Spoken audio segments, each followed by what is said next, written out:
Hi again. We're in Dorothy Sayers, Creed or Chaos, and other essays. This is the essay called The Dogma is the Drama. And Sayers is writing up a little parody of the kind of questionnaire that might reveal how the British public truly feels about Christianity and the misperceptions and misconceptions that are rampant in a supposedly Christian nation back in the 1930s. The question in this part of her little questionnaire: what does the church think of God the Holy Ghost? Answer: I don't know exactly. He was never seen or heard till Whit Sunday. There is a sin against him which damns you forever, but nobody knows what it is. Question: what is the doctrine of the Trinity? Answer: the Father incomprehensible, the Son incomprehensible, and the whole thing incomprehensible.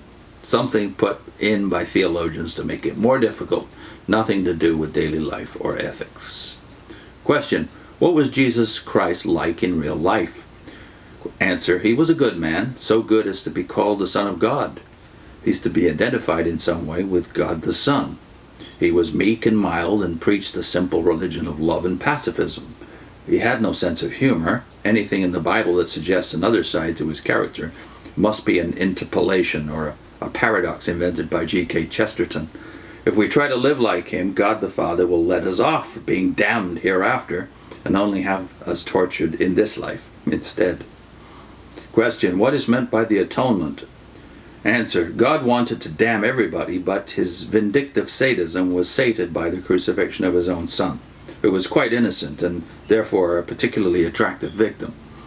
He now only damns people who don't follow Christ or who never heard of him. Question: what does the church think of sex?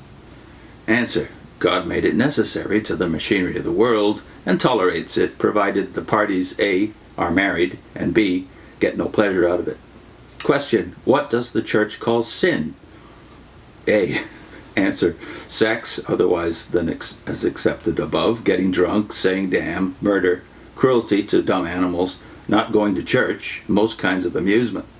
Original sin means that anything we enjoy doing is wrong. Question: what is faith? Answer: resolutely shutting your eyes to scientific fact. Question: what is the human intellect? Answer: a barrier to faith. Question: what are the 7 Christian virtues?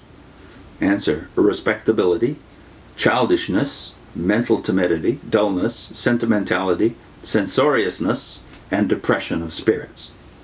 Question: wilt thou be baptized in this faith? Answer: no fear. So Sayers sums up the character of religion in Britain in the 1930s this way: I cannot help feeling that as a statement of Christian orthodoxy, these replies are inadequate if not misleading. But I also cannot help feeling that they do fairly accurately represent what many people take Christian orthodoxy to be. And for this state of affairs, I'm inclined to blame the orthodox.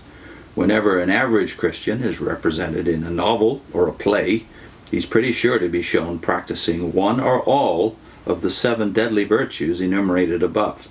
And I'm afraid that this is the impression made by the average Christian upon the world at large. Perhaps we are not following Christ all the way or in quite the right spirit. We are apt, for example, to be a little sparing of the palms and the hosannas. We are chary of wielding the scourge of small chords, lest we should offend somebody or interfere with trade.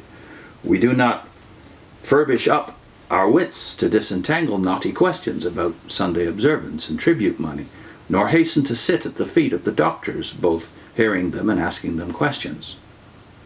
We pass hastily over disquieting jests about making friends with the mammon of unrighteousness and alarming observations about bringing not peace but a sword, nor do we distinguish ourselves by the graciousness with which we sit at meat with publicans and sinners. Somehow or other, and with the best intentions, we have shown the world the typical Christian in the likeness of a crashing and rather ill-natured bore. And this in the name of one who assuredly never bored a soul in those 33 years during which he passed through the world like a flame. Let us, in heaven's name, drag out the divine drama from under the dreadful accumulation of slipshod thinking and trashy sentiment heaped upon it, and set it on an open stage to startle the world into some sort a vigorous reaction. If the pious are the first to be shocked, so much the worse for the pious. Others will pass into the kingdom of heaven before them. If all men are offended because of Christ, let them be offended. But where is the sense of their being offended at something that is not Christ and is nothing like him? We do him singularly little honor by watering down his personality till it could not offend a fly. Surely it is not the business of the church to adapt Christ to men, but to adapt men to Christ. It is the dogma that is the drama, not beautiful phrases, not comforting sentiments, nor vague aspirations to loving kindness and uplift, nor the promises of something nice after death, but the terrifying assertion that the same God who made the world lived in the world and passed through the grave and the gate of death. Show that to the heathen, and they may not believe it, but at least they may realize that here is something that a man might be glad to believe. Next time, creed or chaos. I'm going to link to a great Oxford scholar who was an unbeliever, William Ramsay, already a famous archaeologist, who became even more famous as an archaeologist, but became a believer too. But this man, Ramsay, like so many people of the Victorian era, generation before Sayers was born, had many misconceptions about Christianity, caused by many of the same reasons that Sayers elucidates here. So, William Ramsay and his place in Christian history on your screen, and also a series we did called Why Jesus? What's the difference between Jesus Christ claims and the claims of other religious innovators? The religions that claim at least half of the religious adherents on this planet are antithetical to Judeo-Christianity. And that difference needs to be elucidated, or else we have the confusion, well, the very thing that Dorothy Sayers is addressing next. It's either the creed, and that we understand the creed, or it's chaos.